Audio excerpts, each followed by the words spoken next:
Many of you will know about our E46 330 diesel estate. We transformed it from this into this tyre shredding touring that now laps our test track faster than an E92 M3. Just. About halfway through the 330D build, I got an Instagram message from a guy whose dad was part exchanging the family's trusty and rusty E46 330i touring for a newish M135i. The reason why this is important is because BMW was offering only £140 for this very car. And sure, it had over 170,000 miles on the clock and even more rust than I'm used to, but the car had been in the family for over 10 years and they simply couldn't bear to see it go to the scrap man. So that's where I came in, and after a quick phone call, the deal was done. Like BMW, I offered to pay £140 for the touring, meaning that this wasn't only one of the cheapest second-hand BMWs you can buy, but also one of the cheapest cars in the country, period. The 330 was even over £100 less expensive to buy than our trusty 436,000 mile Skoda Octavia. So now you know why I bought the touring, here's everything that's wrong with it.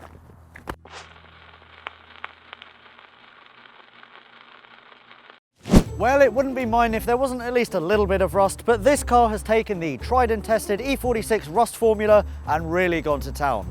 I mean, take a look at this. The sills, really rusty. I'm really scared to actually take these sill covers off. I don't think I'm going to do that anytime soon.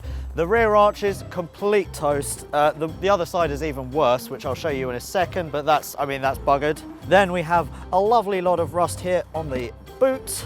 We've got even more rust just behind the number plate here as well. I don't want to pull that off. Let's not do that because the whole thing will fall out. And then this rear wheel arch is gross. It's disgusting. Let me show you a little slither of what I mean.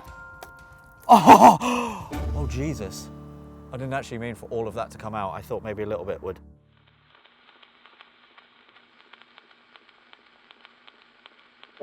Since owning the glorious £140 BMW 330i Touring, I have had only one mechanical issue, and it has been a thermostat, a buggered thermostat, which I replaced for £27. Now the car was running cold for, I don't know, a few weeks, which meant that the car was never getting up to temperature. My MPG was about 38, 39, swapped that out while on holiday in Wales, and then 41 MPG and a very happy engine. E46s have a habit of snapping their springs at the bottom of the coil, and judging by the way that this car is sitting, I think the same has happened. It's sitting too low. It shouldn't be like that, it should be higher. So I think my only option, right, and I think you'll agree with me, is for me to get some lowering springs, some like upgraded lowering springs, which will also make the car handle a lot better and look nicer as well. So that's on the list. On the inside of my £140 330i Touring, you would not believe that this car has done the equivalent of 7 times around the world. 7 laps around the world. We've currently got 172,910 miles, but look at this. Everything is clean, everything looks tidy, there aren't too many scuff marks. The steering wheel looks like new, the gear lever looks brand new, the handbrake looks new. There's a few scratches and odds and sods here, but I mean, if you'd have told me that this had done 70,000 miles, I would 100% believe you. The sport seats as well, they're in fabulous condition, and no, this car did not come with sport seats. I actually stole these seats from the 330 diesel, aka Gareth, our track car, because we don't need seats in that. So they're now in here and looking lovely. Everything also works in here, so all of these controls work for the stereo. Cruise control, that works, that comes in really, really handy. Now there are a few issues that you might be able to see already, namely in this region here. So the first thing I'd like to draw your attention to is the boot light is on. The boot's closed. Don't know why that's happening. Also the rear wiper doesn't work, doesn't spray, doesn't do anything like that. If we switch the engine on for a second. Oh, sounds fantastic, doesn't it? But the engine warning light stays on, and the brake warning light stays on. Now the brakes brake the car, so I'm all good with that, got no problems. The engine warning light was a bit of a concern because I was actually driving home from Wales when that came on, but I convinced myself it was an O2 sensor. So to find out, I actually have one of those OBD2 reader type things. So I've plugged it in, and then we can have a look at the diagnostics. OBD diagnostics. Scan DTCs. What do we have? A P0420, catalyst system efficiency below threshold. So the catalytic converter isn't working on bank 1. Do I care? Well, the car cost me how much? £140. It's done 172,000 miles. I think the answer to that is no.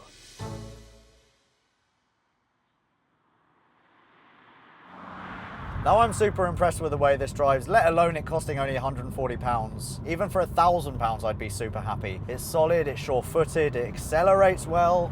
I think the Vanos is probably on its way out though, because the low-end torque and also the throttle response low-down is a little bit hesitant, but you can buy yourself an 80 quid rebuild kit and you can do it yourself. There are loads of tutorials, or if you've got your very own Gareth, as in my best friend Gareth, who can do everything to any car, or literally anything that's broken he can just fix. I don't know how he does it. If you have one of those, then just borrow him.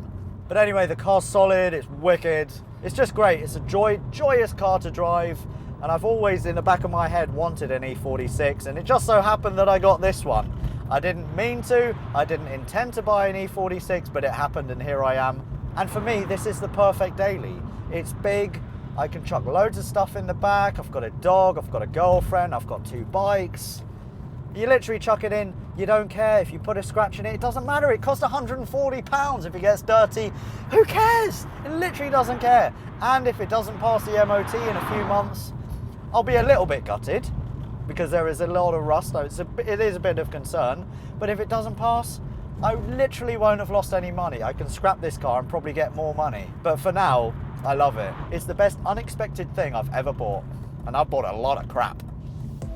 And finally, the steering, which is okay, but over 170,000 miles takes its toll on components, so I might look into buying a thicker anti-roll bar and getting the bushes replaced. These things made a massive difference to our 330d track car, so are well worth investing in. I'm also tempted to get a nice stainless back box, so if you've got any suggestions, let me know in the comments.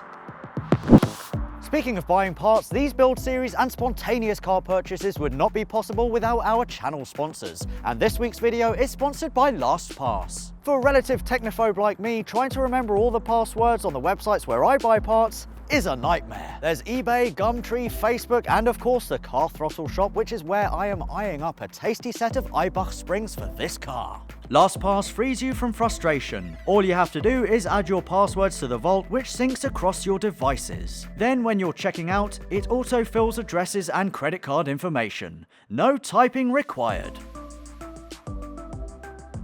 So there you have it, my £140 330i Touring is by no means perfect, but it runs awesomely, it's a great daily for me, and yes, it's going to be a fun project car as well, starting with, I'm guessing, cutting out the rear arches and also the front arches, putting some arch extenders on, then I'll need some new wheels, then I'll need some spacers, I also need those lowering springs as well.